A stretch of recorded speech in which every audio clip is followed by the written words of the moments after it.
Hola, mi gente, and welcome to Rawness with God. I am your host, Yuritsa, and today I have Santiago Garcia with us. Welcome. How are you? God bless, God bless. I'm blessed, God man. What you at? bless. How you feeling?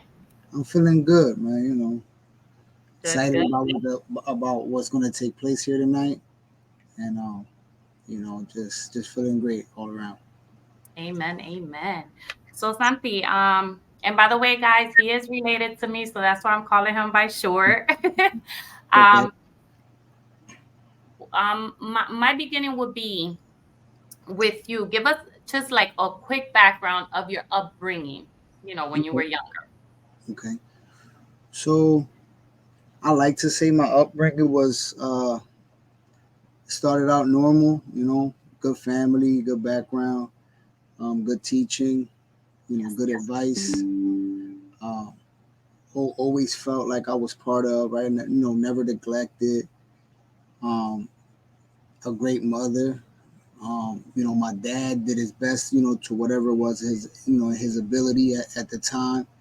Mhm. But with his choices, that's probably the most like abnormal part of my life, like his Mhm. absence. Yes. Um, but other than that, I say like a normal upbringing. Good in school. Um, raised in the ways of the Lord. My mom is a very very heavy servant of the Lord, and as a child, I had it good. Awesome. Awesome. So, with that being said, you mentioned that void of not having your dad. Tell us how that has affected you. Um, I don't even know if I could label it as a void because Okay. I don't really feel like it ever played a part in my Mm. life. I always say this to my mom. I always say, "Mom, you did such a great job with your words," because my mom was never the one to like talk down or talk bad Yes. about my dad. At the end of the day, she was always teach me to like respect him and all. I guess I kind of like normalized it in a way for him to just come around whenever he was able to, and I just like always just like look forward to those times. Sometimes it was longer than others, but I don't really feel like it was like an effect to the point where I felt like, oh, I don't have my dad. You know what I mean? So Got it. So you learned to adapt, even with his kind of, absence. You just learned to adapt. yeah. Okay. I guess life taught me how to do that. I guess. Okay. Okay. And that's what we're gonna get into. So when you're talking about life, obviously this podcast is about testimony and the goodness of the Lord, how He has transformed you. So give us some insight on what led you. You were brought up in the church. Hmm. What led you to derail, get you off course? So with like leaving the ways of the Lord was actually a few things that took place, not just in my life, but it kind of like trickled down to my life. Hmm. A huge event occurred in my mom's walk with the Lord where she actually like fell off, and Okay. with that, it kind of like introduced me to like a different life per se, right? All I knew was um, go to school, go to church, and everything that comes with that. So it was like then at that point that I'm like, okay, so if I'm not going to church now, then what am I supposed to be getting into, right? Since I'm no longer going to the church, being a part of church. Like, so what's my normal now? Like, what type of stuff I'm supposed to be knowing about? What type of things I'm supposed to be involved in? And that was at the age of like 10. Hmm. Okay. Mm-hmm. All right. Um, so mom, literally, like you said, she departed a few. That kind of led you back yourself. Mm-hmm. What was your first introduction to the streets? Who or what gave you that curiosity to start, wanting to So know more? so the fact that we are cousins, you kind of know, right? Our upbringing, we Right, were we was literally raised right in the middle of the chaos, right? Frank and right. Cambria wasn't an easy neighborhood to be raised around. But I mean, I used to walk to school and literally see. things that a 8, 9, 10 year old boy not supposed to be seeing or experiencing. So more like for me was more of like allowing for my eyes, right? The things that I was seeing be the things that, that was catching my attention, and like leaving more of the advice or the things that I knew were right and just pushing them to the side. Like what I used to see was that the guys that stood on the corners, Mm-hmm. they had all the fun. They had the gold chains, the cars with the rims. Everybody wanted to shake their hands, be their friends. They had respect, right? They spoke and people listened. And some way, somehow, that kind of like stirred up a feeling in me of like admiration, like, wow, like I want to be like that, or I want to be that, right? I mean, I was young. Yeah, yeah.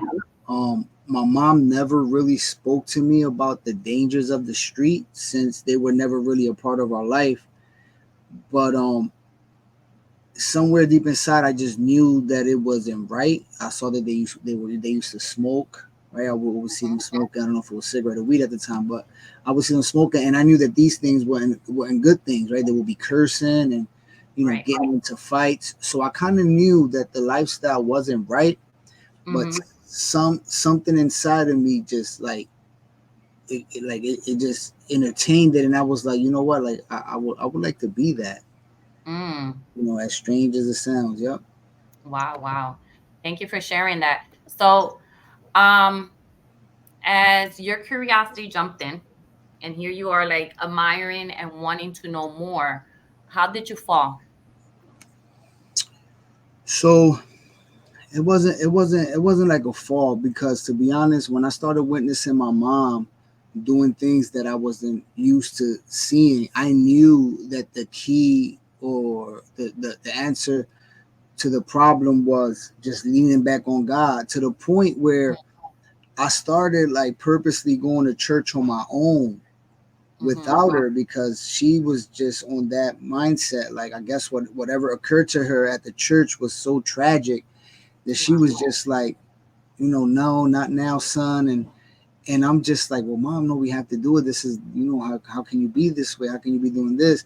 And I started going back to church. I mean, at the time, I didn't know what I was doing. I was just trying to be like an influence. I'm thinking to myself, well, if I go back and she see me going back, eventually she's going to go. Right. But the plan didn't work. But like, again, like that was my regular atmosphere. So for me to visit and like youth services was never a thing. I'll go to the camps, things like that. But it Mhm. got more serious for me when I got a little bit older, Okay. and the opportunities of actually choosing the streets per se. Because even though that caught my attention, like it wasn't a thing like I jumped right on it right away. Right. It wasn't until like the opportunity itself, I guess, I don't know, with the age comes, right, certain things, and people approach you. I guess they see the type of kid you are. And I always was the type, like, I don't speak unless spoken to. Like, it was characteristics that I had in me that I guess it made people just want to approach me and start talking to me about these things. And it Okay. was like I went from being ignorant to knowing a little now, and I'm like, oh, so it's that simple, right? And then that attached to the feeling that I already had inside of like, man, I could really become something. I could really, get to this money. I could really, right, and other things that come with the lifestyle. I gave in really easy. I was already right, smoking marijuana. I don't know if that's okay to say, Yeah, um, absolutely. but I was already right, tampering my mind, so I wasn't thinking straight. And with that, I finally gave in to the decision of, what, I'm gonna go into these streets and I'm gonna make this money. Wow. So when that decision came about, and once again, we're being here real, we're being transparent. We Okay. want people to feel this, okay? Cool. Um, when you started the street, like describe it to us. Like how did you feel at the moment? And then after you describe it to us and that life that you carry, what made you do the turnaround? Right. So for me, like my upbringing, I say, always played a part. right? Because no matter how deep I got into the game, and I got pretty deep, never to the point where I couldn't get out, and I believe that that's because the word that my mom instilled in me. Mm-hmm. I don't believe that I would have ever been successful in any way, shape, or form in the street life. I went to jail plenty of times, and I believe that those right those hiccups, the bumps along the road, me going to jail and not ever having like a long stretch and been able to accumulate a large amount of money was literally God just Wow. letting me know like this is not it. Like I didn't create you for this. Wow. So with me it started out small, and of course once you doing things in small numbers, all you got to do is just people that know, you just double up on the amount, do the same thing, and everything comes back double, and then you just quadruple, and you go on that notion.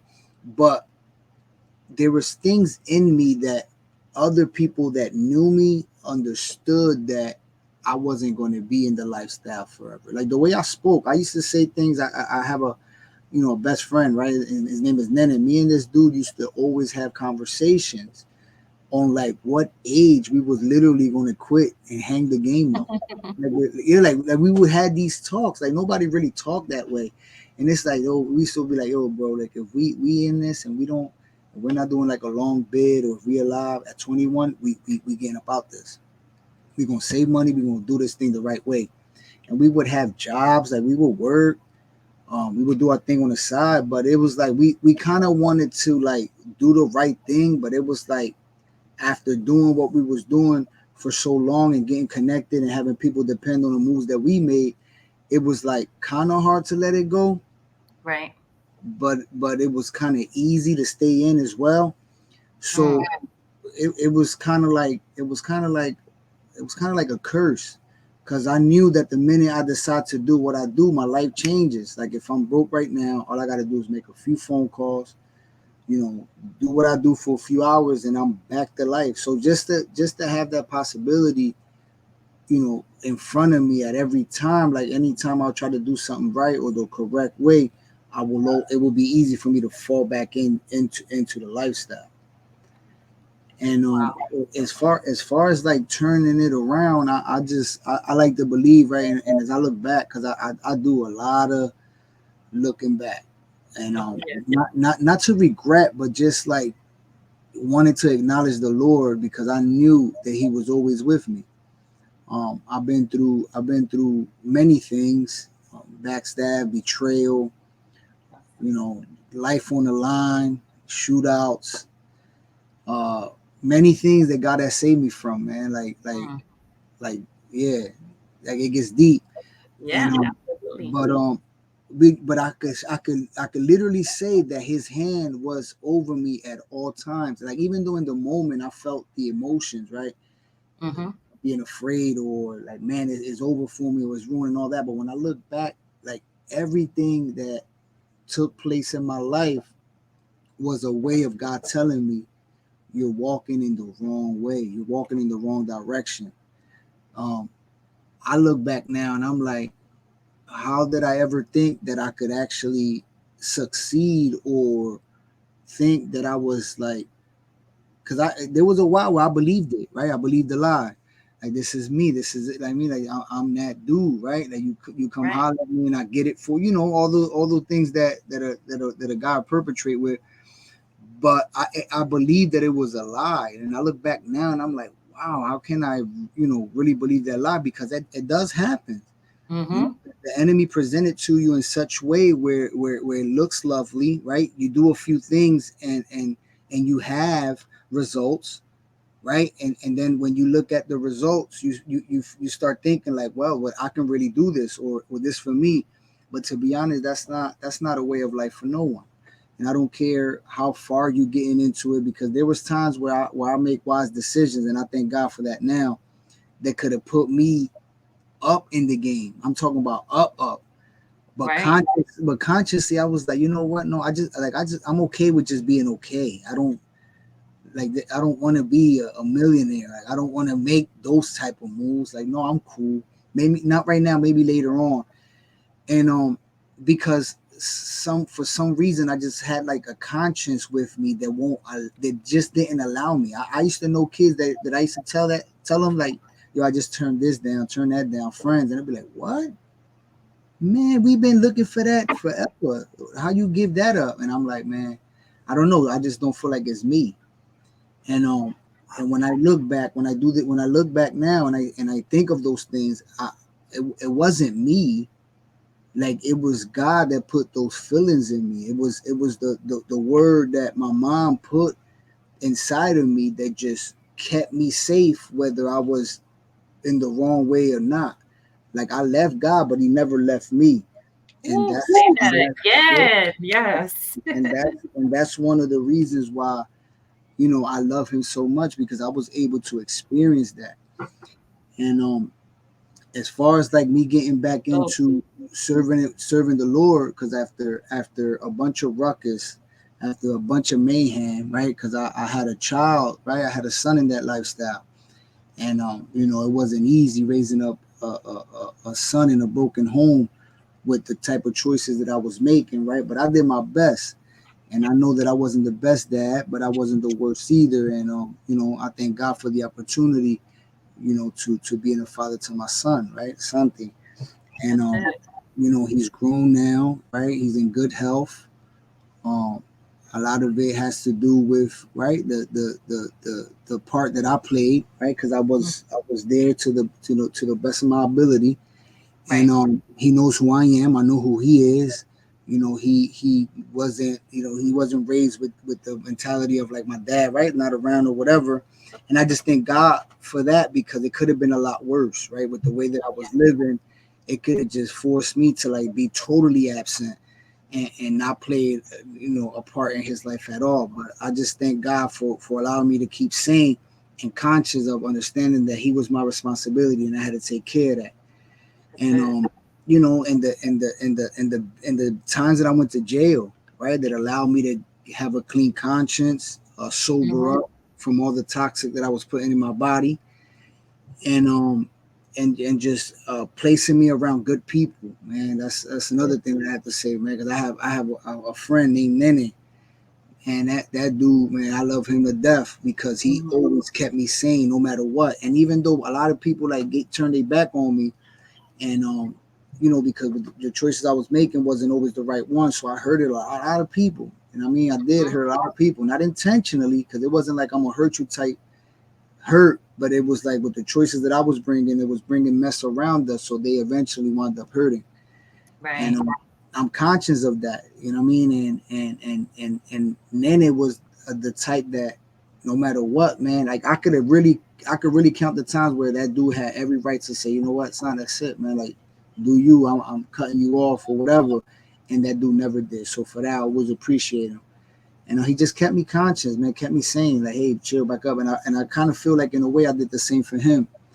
And that just never allowed for us to fall knee deep in the game. And when we saw the opportunity to get out, even though we kept postponing it, from 21 we went to 25, and from 25 we went to 30 and things like that.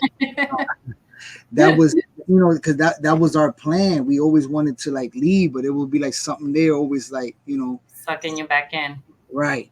So in 2009, this is when things started, shaping up. It started looking crazy for me, but now I know that it was the kingdom moving in my favor. Like things started getting crazy in court, right? I was catching cases. The associates that I was with, it went down, right? They came for everybody. So now I'm kind of paranoid, thinking that I might be caught up in this, and some way somehow, I didn't have nothing to do with it, right? People, whoever had to keep their mouth closed, did that, and I finally come to a point in my life where I'm like, man, I don't have nothing. I don't have nothing. I had to stay away from certain people. My life was being threatened at the time, so it was like I'm fearing for my life. I'm fearing for my freedom, and I Hmm. was and I was alone going through it. Like I didn't have Wow. support. So I was sinking deep into the drugs, right? That Mm. became my best friend. And and if I wasn't under the influence, I wasn't okay. And I remember that my mom sent me a postcard on my birthday in 2010, and she wrote a verse on the postcard, right, Jeremiah, where it says that I've chosen you from your mother's womb and gave you as a prophet to the nations. And Mm. I don't know what she did. I mean, she tells me now that she prayed. She remember praying over that postcard before sending it. But I remember that I received a postcard and I just put it on top of the refrigerator in the house I was staying in. I was staying with my aunt at the time, and I didn't pay no mind to it. And then I was up. It was like around 2, 3 in the morning one night, just thinking about everything, thinking about life. I'm like, man, I got to do something. I got to make a change. But at that moment, I wasn't getting answers. It was like I got to make a change, but my mind's still racing. Right, I'm gonna do this before I go to court. God forbid I go to jail. I'll leave this ready or whatever. And something reminded me of my mother. I'm like, oh, my mom, right? I gotta make sure she okay. And then I'm like, oh, let me read the postcard she sent me. Maybe that, right? The few words that she wrote will bring comfort, because I could use some of that. And I don't even remember reading the postcard. I think that I just went straight to the ink, right? What the words that she put down. And Right. the first thing that was there was that verse. And Jody, I remember like it was yesterday. The minute I read that verse, like almost instantly, I got a clean conscience and I was able to think from a whole nother perspective. At that moment, I wasn't thinking about the courts. I wasn't thinking about the people that was looking for me. I was like, you know what, Lord, I need you. Mm. And then Come on. no given time, no given moment, I was thinking about the Lord. And the minute that I read that, I said, you know what, Lord, I need you. And with that same thought, I'm like, before I lose this momentum, this feeling, whatever it was that it was occurring, I called my mom and said, Mom, I'm ready. I need help. Call one of your friends. I need help. And she was like, well, I know a lady. I know a lady. She has a Christian home. She'll take you in for the favor. She usually deal with people that's coming out of prison, but because she knows me, she'll do me the favor. And I'm like, okay, bet. Well, we just make the call. She made it happen. I wound up in that home, and that was the beginning of me like having a personal relationship with the Lord. That's when I started getting understanding. It wasn't like I went to church because my mom dragged me in there. It was more like a thing that I wanted to do, and I started praying for myself, reading the Bible for myself, and I actually stood there to the end, right, for the 8 month. And then when I got out, that's when you helped me out, and I stood with you for a while. I remember, and I remember during that time. That's when you were dating your wife. Your Yeah, wife. that's right. Yeah, I That's remember. when Yeah, we met. yeah, I Exactly right. remember. Um, that's amazing. So, I love your transparency and how bold you have been with this. What would you say, like in today's life, how you're living today versus, like you explained, you was like you got caught up with the game, with the money, with the luxury. Why other people? Okay, let me put it this way: worldly people that don't have understanding as of yet, because we're gonna proclaim that for them as of yet, don't know the Lord. They're looking at you like, bro, you work in a regular job. I get this in 1 hour, and For I sure. got all this. For sure. What would you tell others about the way you're living today?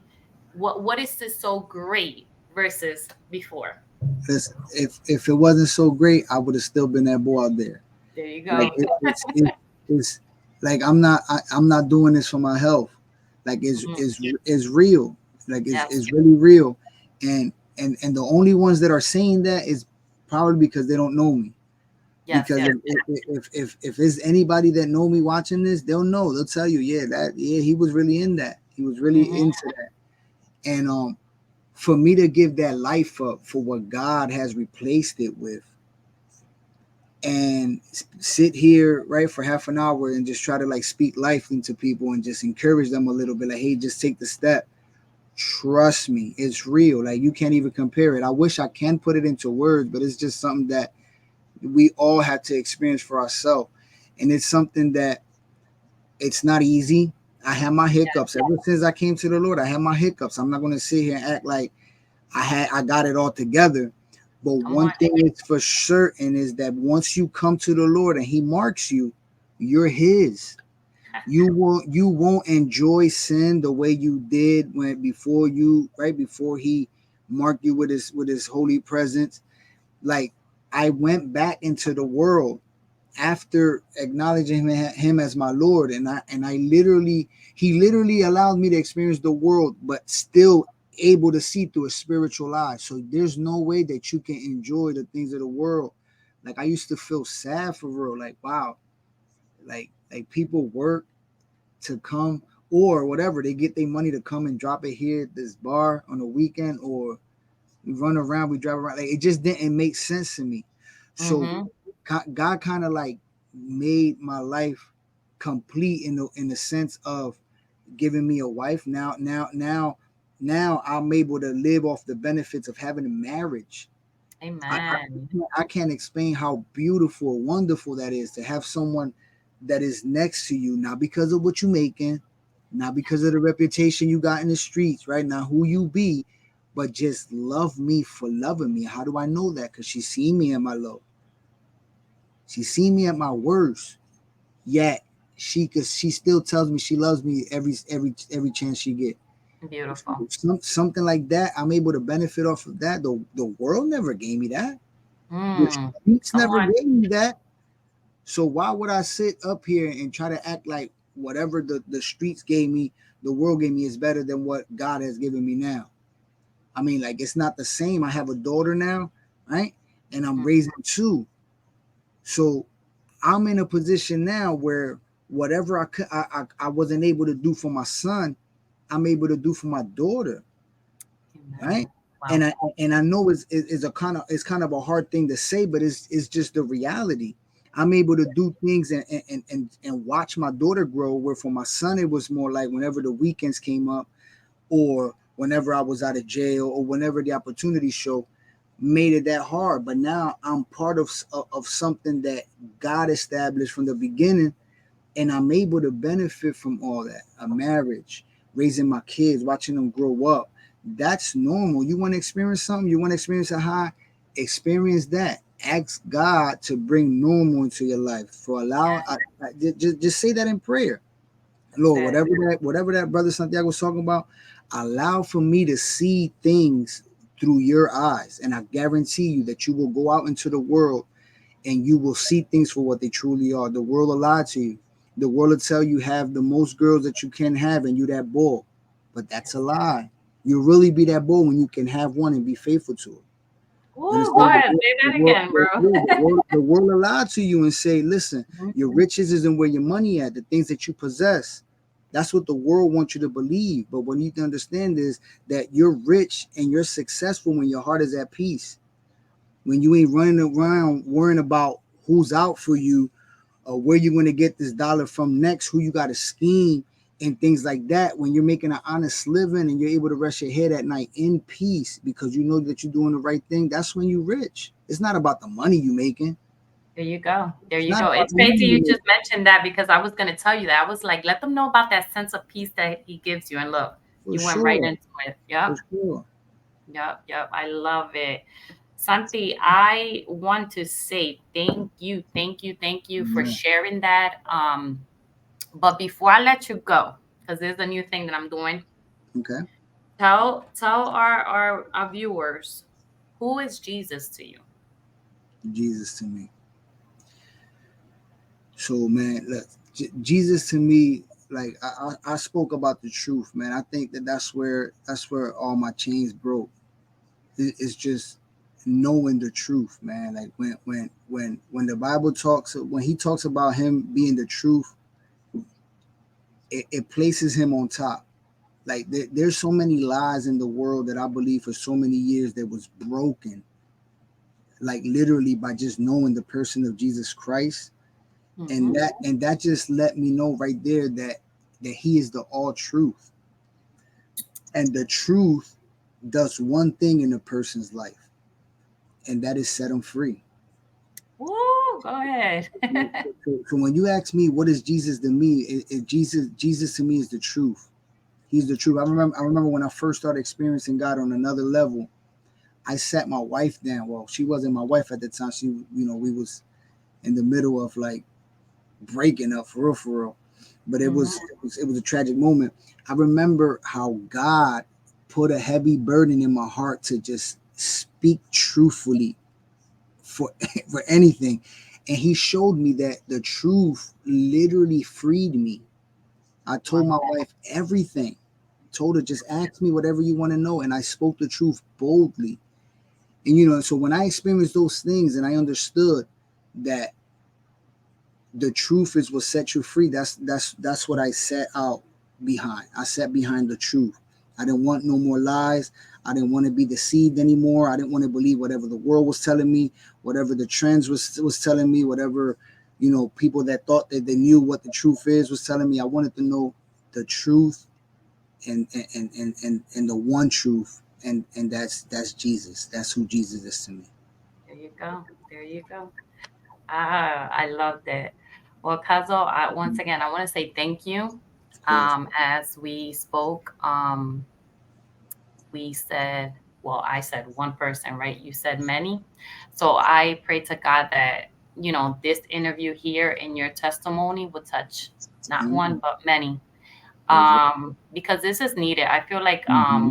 we have lost track, especially in the churches, for some apparent reason, like the testimonies are being pushed on the side. Yeah, So this is yeah. what has pushed me to the podcast There you to go. like bring them out. That's it. For sure. So once again, thank you. I love you. Love Tell you too, wifey I man. said hi Yeah, and appreciate it.